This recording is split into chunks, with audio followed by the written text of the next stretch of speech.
Item ಯಾವುದೇ ಇರಲಿ try ಮಾಡಿ ಆಚಿ ಚಿಕನ್ ಮಸಾಲಾ. ಯಾದಗಿರಿಯಲ್ಲಿ ಬಾಲಕಿ ಜೊತೆ ಅನುಚಿತ ವರ್ತನೆ ಆರೋಪಕ್ಕೆ ಸಂಬಂಧಪಟ್ಟಂತೆ ನಾಪತ್ತೆಯಾಗಿದ್ದ ಮಲ್ಲಿಕಾರ್ಜುನ ಮುತ್ಯ ಪ್ರತ್ಯಕ್ಷನಾಗಿದ್ದಾನೆ. ನೋಡಿ, ಇವನು ಸ್ವಯಂ ಘೋಷಿತ ದೇವಮಾನವ. ಸ್ವಯಂ ಘೋಷಿತ ಅನ್ನೋದಕ್ಕೆ ನಮ್ಮ ಜನ ಕೊಟ್ಟಿದ್ದ ಒಂದು ಬಿರುದು ಮುತ್ಯ ಅಂತಾರೆ. ಕೆಲವು ಉತ್ತರ ಕರ್ನಾಟಕ ಭಾಗದಲ್ಲಿ ಮುತ್ಯಗಳು ಅವರವರೇ ದೇವ್ರು ಅನ್ಕೊಂಡ್ಬಿಟ್ಟಿದ್ದಾರೆ. ಇನ್ನೊಬ್ಬ ಬಶೀರ್ ಮುತ್ಯ ಅಂತಿದ್ದ, ಅವನು ಓಡಿಸಿದ್ರು ಊರಿಂದ. ಇವನೊಬ್ಬನು ಬಾಕಿ ಇದ್ದಾನೆ. ನೋಡಿ, ವಿಡಿಯೋ ಹೇಳಿಕೆ ಬಿಡುಗಡೆ ಮಾಡಿದ್ದಾನೆ. ನಾನೆಲ್ಲೂ ನಾಪತ್ತೆ ಆಗಿಲ್ಲ, ಆದಷ್ಟು ಬೇಗ ಬರ್ತೀನಿ, ತಲೆಮರೆಸ್ಕೊಂಡಿಲ್ಲ, ಪೊಲೀಸರು ಕರೆದಾಗ ವಿಚಾರಣೆಗೆ ಹಾಜರಾಗ್ತೀನಿ, ಭಕ್ತರು ಆತಂಕ ಪಡದಂತೆ ಮುತ್ಯ ಈಗ ವಿಡಿಯೋ ಬಿಡುಗಡೆ ಮಾಡಿದ್ದಾನೆ. ಅಂದರೆ ಈ ಮಲ್ಲಿಕಾರ್ಜುನ್ ಮುತ್ಯ ಆ ಬಾಲಕಿ ಜೊತೆಗೆ ಸಲುಗೆಯಿಂದ ಇರುವಂಥ ವಿಡಿಯೋ ಸಿಕ್ಕಾಪಟ್ಟೆ ವೈರಲ್ ಆಗ್ತಾ ಇದೆ.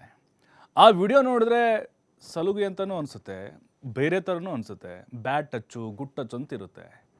ಹಾಗಾಗಿನೇ ಒಬ್ಬ ಸಾರ್ವಜನಿಕ ಜೀವನದಲ್ಲಿರುವಂಥ ವ್ಯಕ್ತಿ ಆತನ ಕಂಡ್ರೆ ಭಕ್ತರು ಅಡ್ಡಡ್ಡ ಬೀಳ್ತಾರೆ ಆ ಭಾಗದಲ್ಲಿ. ಹಾಗಾಗಿನೇ ಸಾವಿರಾರು ಭಕ್ತರನ್ನ ಹೊಂದಿರುವಂಥ ದೇವಮಾನವ, ಸ್ವಯಂ ಘೋಷಿತ ದೇವಮಾನವ ಇವರು. ಬಟ್ ಅದಕ್ಕೆ ಸಂಬಂಧಪಟ್ಟಂತೆ ಕ್ಲಾರಿಟಿಯನ್ನು ಕೊಟ್ಟಿದ್ದಾರೆ. ಈಗ ಎಲ್ಲೋ ಅಬ್ಸ್ಕ್ಯಾಂಡ್ ಆಗಿದ್ರು ಅಂತ ಹೇಳಿ ಆರೋಪ ಬರ್ತಾ ಇತ್ತು. ಈಗ ಎಲ್ಲಿಂದಲೂ ವಿಡಿಯೋ ಹೇಳಿಕೆಯನ್ನು ಬಿಡುಗಡೆ ಮಾಡಿದ್ದಾರೆ. ಈ ಮುತ್ಯನ ಅವತಾರವನ್ನು ನೋಡಿ ಸಾಕಷ್ಟು ಜನರು ಸಾಕಷ್ಟು ಆರೋಪಗಳನ್ನು ಮಾಡ್ತಾ ಇದ್ದಾರೆ. ಒಂದು ಹಾಫ್ ಪ್ಯಾಂಟ್ ಹಾಕುತ್ತಾನೆ, ಅಂದರೆ ಚಡ್ಡಿ ಮೇಲೆ ಇರ್ತಾನೆ, ಬನಿಯನ್ ಮೇಲೆ ಇರ್ತಾನೆ, ಹಾಗೆ ಇಳಿದು ಓಡ್ತಾ ಇರ್ತಾನೆ ಕಾರಿಂದ.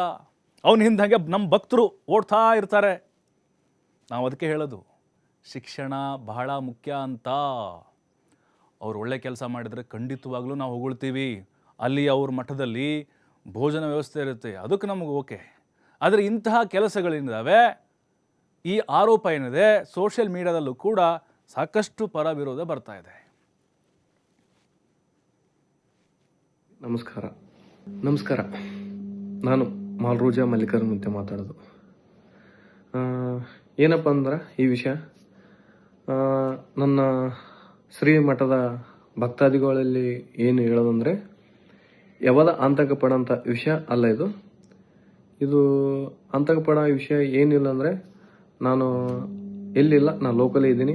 ನಾನು ಮಾರ್ಚ್ 13ನೇ ತಾರೀಕಿಗೆ ಶ್ರೀಮಠದ ಮಾಲ್ರೋಜಿ ಮಠದಲ್ಲಿ ಸಾಮೂಹಿಕ ಮದುವೆ ಇದ್ದ ಕಾರಣಕ್ಕೆ ನಾನು ಇಲ್ಲಿ ಕಾರ್ಡ್ ಕೊಡೋಕೆ ಬಂದೀನಿ.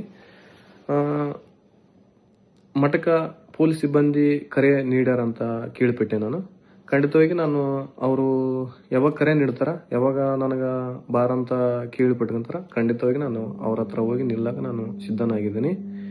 ಈ ವಿಷಯದಲ್ಲಿ ನೀವು ಯಾವುದೇ ವಿಷಯ ಆತಂಕ ಪಡೋಂಥ ವಿಷಯ ಅಲ್ಲ. ಮಲ್ಲಿಕಾರ್ಜುನ ಮುತ್ಯ ವಿರುದ್ಧ ಪೋಕ್ಸೋ ಕೇಸ್ ವಿಚಾರಕ್ಕೆ ಸಂಬಂಧಪಟ್ಟಂತೆ ಅಪ್ರಾಪ್ತ ಬಾಲಕಿ ಪೋಷಕರಿಂದ ವಿಡಿಯೋ ಹೇಳಿಕೆ ಬಿಡುಗಡೆಯಾಗಿದೆ. ಈಗ ಮಹಾರಾಷ್ಟ್ರದ ಸೊಲ್ಲಾಪುರದಿಂದ ಈ ಹೇಳಿಕೆ ರಿಲೀಸ್ ಆಗಿದೆ. ಬಾಲಕಿ ಬರ್ತ್ಡೇ ಇರೋದ್ರಿಂದ ನಾವು ಅಪ್ಪಾಜಿ ಮಠಕ್ಕೆ ಹೋಗಿದ್ವಿ. ನಮ್ಮ ಕುಟುಂಬ ಮಲ್ಲಿಕಾರ್ಜುನ ಮುತ್ಯ ಅವರ ಭಕ್ತರೇ ಇದ್ದೀವಿ. 3-4 ವರ್ಷಗಳಿಂದ ದರ್ಶನಾಶೀರ್ವಾದ ಪಡೆಯೋಕೆ ಹೋಗ್ತೀವಿ. ಮಗಳ ಬರ್ತ್ಡೇಗೆ ಆಶೀರ್ವಾದ ಪಡೆಯೋಕೆ ಕುಟುಂಬಸ್ಥರು ನಾವು ಹೋಗಿದ್ವಿ. ನಮ್ಮ ಮಗಳಿಗೆ ಮಲ್ಲಿಕಾರ್ಜುನ ಮುತ್ಯ ಅವರು ಆಶೀರ್ವಾದ ಕೊಟ್ಟರು. ಅಂದರೆ ಇದು ಆಶೀರ್ವಾದ ಸ್ಟೈಲ, ಅದು ಮುತ್ಯ ಕೊಟ್ಟಿದ್ದು. ಅಂದರೆ ಯಾರ್ಯಾರು ಹೋಗ್ತಾರೆ, ಅಪ್ರಾಪ್ತರಿರಲಿ ಯಾರೇ ಇರಲಿ, ಇದು ಅವ್ರದ್ದು ಶೈಲಿನ ಆಶೀರ್ವಾದ ಮಾಡೋದು. ಕೆಲವೊಬ್ರು ಬೇರೆ ಬೇರೆ ಶೈಲಿ ಇರುತ್ತೆ. ದೂರದಿಂದಲೇ ನಮಸ್ಕಾರ ಮಾಡಿದರೆ ಹಿಂಗೆ ಅವ್ರು ಆಶೀರ್ವಾದ ಮಾಡ್ತಾರೆ, ಆಶೀರ್ವಚನ ನೀಡ್ತಾರೆ, ಅಥವಾ ಏನೋ ಒಂದು ಪ್ರಸಾದ ಕೊಟ್ಟು ಕಳಿಸ್ತಾರೆ. ಆದರೆ ಇವ್ರದ್ದು ಯಾವ ಸ್ಟೈಲ್ ಅಂತ ನಮ್ಗೆ ಗೊತ್ತಿಲ್ಲ. ಪೋಷಕರು ಹೇಳಿದ್ದಾರೆ ಇದನ್ನು. ನಮ್ಮ ಮಗಳು ಅಪ್ರಾಪ್ತೆ ಮತ್ತು ಆ ಅಪ್ಪಾಜಿಯವ್ರ ಜೊತೆಗಿರುವಂಥ ವಿಡಿಯೋ ವೈರಲ್ ಆಗಿದೆ. ಇದನ್ನು ತಿರುಚಿ ಕಿಡಿಗೇಡಿಗಳು ವೈರಲ್ ಮಾಡಿದ್ದಾರೆ. ಪೊಲೀಸ್ ಡಿಪಾರ್ಟ್ಮೆಂಟ್ ಸೇರಿ ನಾವೆಲ್ಲ ಕಡೆಗೆ ಹೋಗಿದ್ದೆವು. ಅಪ್ಪ ಅವ್ರದ್ದೇನೂ ತಪ್ಪಿಲ್ಲ, ದೇವರ ಸಮಾನ ಅಂತ ಹೇಳಿದ್ದೇವೆ. ವಿಡಿಯೋ ತಿರುಚಿದವರ ವಿರುದ್ಧ ಕ್ರಮ ಆಗಬೇಕಾಗಿದೆ ಅಂತ ಈಗ ಆ ಬಾಲಕಿಯ ತಂದೆನೇ ಹೇಳಿದ್ದಾರೆ. ಅಂದರೆ ಕೇಸ್ ಕ್ಲೋಸ್ ಅಂತ ಅರ್ಥ ಆಯಿತು.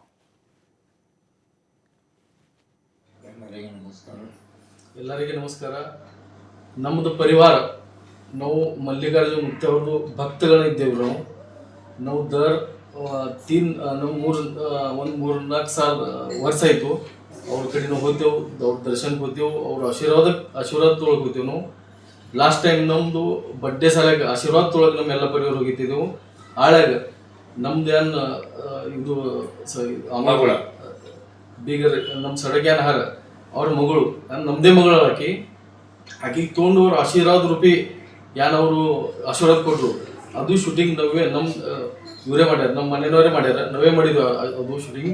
ಅಪ್ಪ ಅವ್ರ ಆಶೀರ್ವಾದ ಕೊಡ್ಲಾಗಿದ್ದಾರೆ ಅಂದು ನಾವು ಖುಷಿಯಾಗಿ ಅದು ವಿಡಿಯೋ ಶೂಟಿಂಗ್ ಮಾಡಿ ನಾವೇ ಇನ್ಸ್ಟಾಗ್ರಾಮ್ ಮೇಲೆ ಇಟ್ಟಿದ್ದೆವು, ನಮ್ಮ ಸ್ಟೇಟಸ್ ಇಟ್ಟಿದ್ದೆವು, ಆಶೀರ್ವಾದ ಅಂದೂ ಇಟ್ಟಿದ್ದೆವು. ನಮಗೆ 2 ದಿನ ಅಚ್ಚಿ ಕಡೆ ಅಪ್ಪ ಅವ್ರದ್ದು ಮೆಸೇಜ್ ಬರೋಣ ನಾವು ಹೋಗಿದ್ದೇವೆ ಅಲ್ಲಿ.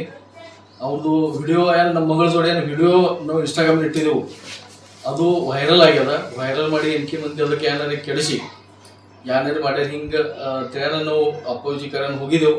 ಅಲ್ಲಿ ಪೊಲೀಸ್ ಡಿಪಾರ್ಟ್ಮೆಂಟ್ ಯಾವ ಡಿಪಾರ್ಟ್ಮೆಂಟ್ ಅಲ್ಲಿ ಕರೆದಿದ್ರು ಅಲ್ಲಿ ಹೋಗಿ ನಾವೆಲ್ಲ ಬರೆಸಿಕೊಟ್ಟಿದ್ದೆವು. ಅಪ್ಪವ್ರದ್ದು ಅದ್ರಾಗ ಏನೂ ತಪ್ಪಿಲ್ಲ, ಅಪ್ಪವ್ರಿಗೆ ನಾವು ದೌರ್ ತಿಳಿದೆವು. ಅವ್ರು ನಮ್ಮ ಗುರುವಾರ ಅವ್ರ ಆಶೀರ್ವಾದ ನಾವು ತೋತೇವು ಸರ್ಕ. ಅವ್ರು ಏನು ಅಲ್ಲಿದೇನು ಚಾನಲ್ದವ್ರು ಏನು ಕೆಡಿಸಿ ನಮ್ಮ ಹುಡುಗಿದು ಅಪ್ಪವ್ರದ್ದು ಏನು ಗಲಾಟೆ ಮಾಡೋದು ಪ್ರಯತ್ನ ಮಾಡ್ಯಾರ, ಅದು ಭಾಳ ತಪ್ಪದ. ಅಪ್ಪಾಜಿ ದೇವ್ರಾರ, ಅವ್ರಿಗೆ ನಾವು ದೇವ್ರು ಮಾಡಿಸ್ತೇವೆ. ಅವ್ರ ಆಶೀರ್ವಾದ ನಮಗೆ ಸತತ ಇರಬೇಕು, ಈ ಥರ ಮುಂದೆ ಭೀ ಇರೋದೇ ಅದ. ಏನದು ನಾವು ಡಿಪಾರ್ಟ್ಮೆಂಟ್ ಮೇಲೆ ಬರೆದು ಇದ್ದದ್ದು ನಾವು ಬರೆದು ಕೊಟ್ಟಿದ್ದೆವು. ಅಪ್ಪಾಜಿದ್ದು ಇದ್ರಾಗ ಏನೂ ತಪ್ಪಿಲ್ಲ. ಪೊಲೀಸ್ ಡಿಪಾರ್ಟ್ಮೆಂಟ್ ಕಡೆ ಇವರು ಪೊರಿದು ಅವ್ವಪ್ಪ ಅದಾರ, ನಾವು ದೊಡ್ಡ ಬಾಬಾ ಇದ್ದ. ಅಪ್ಪಾಜಿ ಬದ್ದಲ್ ಏನು ವೈರಲ್ ಆಗಿತ್ತು ಅದ್ರ ಬದ್ದಲ್ ನಾವು ಲೇಖಿ ಎಲ್ಲ ಪೊಲೀಸ್ ಡಿಪಾರ್ಟ್ಮೆಂಟ್ ಕಡೆ ಬರೆದು ಎಲ್ಲ ಕೊಟ್ಟಿದ್ದೆವು. ಅಪ್ಪಾಜಿದು ಇದ್ರಾಗ ಏನೂ ತಪ್ಪಿಲ್ಲ ಅಂದ್ರೆ ಅಪ್ಪಾಜಿ ಏನು ತಪ್ಪು ಇಲ್ಲ. ಅವ್ರ ಬದ್ದಲ್ ಅಲ್ಲಿ ಮೀಡಿಯಾದವ್ರು ಕೆಡಿಸಿ ಬದ್ನಾಮ್ ಮಾಡ್ಲಾಗತ್ತಾರ, ಅದು ಇದು ಬರೋಬರಿಲ್ಲ. ಅಪ್ಪಾಜಿ ಮೇಲೆ ನಾವು ಈ ಕಡೆ ಮತ್ತೆ ಬಂದೆವು, ನಮಗೆ ತಿಳಿದಲ್ಲಿಗೆ ಈ ಕೇಸ್ದಾಗ ಅಪ್ಪಾಜಿ ಮೇಲೆ FIR ಮಾಡ್ಯಾರ. ಇದು ಭಾಳ ತಪ್ಪೈತೆ. ಒಂದು ಗುರು ಮೇಲೆ ಭಾಳ ತಪ್ಪು ಇವರು ಮೀಡಿಯಾದ ಮಾಡ್ಲಾಗತ್ತಾರ. ಅದ್ರಾಗ ನಮ್ಮ ಹುಡುಗಿದು ಭಾಳ ಬದನಾಮಿ ಆಗತ್ತದ. ಈ ಬದನಾಮ್ 7-8 ವರ್ಷದಿಂದ ಹುಡುಗಿ ಅದದು, ಅದ್ರ ಆಕಿಂದ ಜೀವನ ಮೇಲೆ ಏನು ಪರಿಣಾಮ ಆಗ್ತದ. ಇದು ಮೀಡಿಯಾದವ್ರಿಗೆ ಭೀ ಅವ್ರಿಗೆ ಭೀ ಮಕ್ಕಳಿದ್ದಾರೆ. ಇದು ಅವ್ರಿಗೆ ಮತ್ತಷ್ಟು ಮಾಹಿತಿ ಕೊಡ್ತಾರೆ ನಮ್ಮ ಪ್ರತಿನಿಧಿ ಮಲ್ಲಪ್ಪ. ಉತ್ತರ ಕರ್ನಾಟಕ ಭಾಗದಲ್ಲಿ ಈ ಮುತ್ಯಗಳ ಹಾವಳಿ ಇತ್ತೀಚೆಗೆ ಜಾಸ್ತಿ ಆಗಿದೆ ಅಂತೆ. ಮೊನ್ನೆ ಬಶೀರ್ ಮುತ್ಯ ನೋಡ್ತಾ ಇದ್ವಿ, ಜನ ಬೆನ್ನಟ್ಟಿದ್ರು. ಹಾಗಾಗಿ ಈ ಮಲ್ಲಿಕಾರ್ಜುನ್ ಮುತ್ಯ ಏನಿದ್ದಾರೆ ಪರ ವಿರೋಧ ಅಂತೂ ನಡೀತಾನೆ ಇದೆ. ಬಟ್ ಈಗ ಆತನ ಸ್ಟೇಟ್ಮೆಂಟು ಮತ್ತು ಈ ಬಾಲಕಿ ಪೋಷಕರು ಕೊಟ್ಟಿರೋದು ನೋಡ್ತಾ ಇದ್ರೆ ಆತ ಎಷ್ಟೇ ಸಲುಗೆಯಿಂದ ಇರಲಿ, ಬಟ್ ಜನ ಆತನನ್ನು ದೇವ್ರಂತ ಅಂದ್ಕೊಂಡಿದ್ದಾರಲ್ವ. ಹಾಗಾಗಿ ಸ್ವಲ್ಪ ಹಾವ ಭಾವ ನಡೆ ನುಡಿ ಅದ್ರ ಬಗ್ಗೆ ಚರ್ಚೆ ಆಗ್ತಿದೆ ಅಂತ ಹೇಗೆ? ಹೌದು, ನಿಜಕ್ಕೂ ಬಹಳ ಬೆಳಗ್ಗೆಯಿಂದ ಕೂಡ ಸಂಜೆವರೆಗೆ ನಡ್ತಕ್ಕಂಥ ಪ್ರಕರಣನೇ ಬೇರೆ ಆಗಿತ್ತು. ಇದೀಗ ಆ ಬಾಲಕಿಯ ಪೋಷಕರು ಏಕಾಏಕಿ ಮಲ್ಲಿಕಾರ್ಜುನ ಮುತ್ಯ ಅವರು ನಮಗೆ ಕಳೆದ 3 ವರ್ಷಗಳಿಂದ ನಮಗೆ ಅವ್ರ ಪರಿಚಯ ಇದ್ದಾರೆ, ನಾವು ಮಠಕ್ಕೆ ಹೋಗುತ್ತೀವಿ ಬರ್ತೀವಿ, ಅವ್ರು ನಮಗೆ ದೇವರ ಸಮಾನ ಅಂತ ಹೇಳಿರುವ ಮೂಲಕ ಅವರು ಮಲ್ಲಿಕಾರ್ಜುನ ಮುತ್ಯ ಅವರ ಪರವಾಗಿ ಬ್ಯಾಟಿಂಗ್ ಮಾಡಿದ್ದಾರೆ. ಇದೀಗ ಇದು ಮತ್ತೊಂದು ದಿಕ್ಕಿನತ್ತ ಈ ಪ್ರಕರಣ ಸಾಗುತ್ತಿದೆ ಎಂಬ ಒಂದು ಅನುಮಾನ ಕೂಡ ಬಲವಾಗಿ ಕಾಡುತ್ತಿದೆ. ಏನು ಬಾಲಕಿಯೊಂದಿಗೆ ಅನುಚಿತವಾಗಿ ವರ್ತನೆ ಮಾಡಿದ ಮಲ್ಲಿಕಾರ್ಜುನ ಮುತ್ಯ ಅವರ ವರ್ತನೆಗೆ ಇಡೀ ಕಲ್ಯಾಣ ಕರ್ನಾಟಕ ಸೇರಿದಂತೆ ಕರ್ನಾಟಕದ ಎಲ್ಲಾ ಕಡೆ ಕೂಡ ಅಸಮಾಧಾನ ಭುಗಿಲೆತ್ತಿದೆ. ಆದ್ರೆ ಅವ್ರ ಪಾಲಕರು ಮಾತ್ರ ಮುತ್ಯ ಅವರ ಪರವಾಗಿ ಹೇಳಿಕೆ ನೀಡುವ ಮೂಲಕ ಇದು ಎಲ್ಲೋ ಒಂದ್ ಕಡೆ ಪ್ರಕರಣಕ್ಕೆ ಹಿತೈಷಿ ಆಡುವಂತ ಕೆಲಸ ಮಾಡ್ತಿದ್ದಾರೆ ಅಂತ ಒಂದು ಅನುಮಾನ ಮೂಡ್ತಾ ಇದೆ.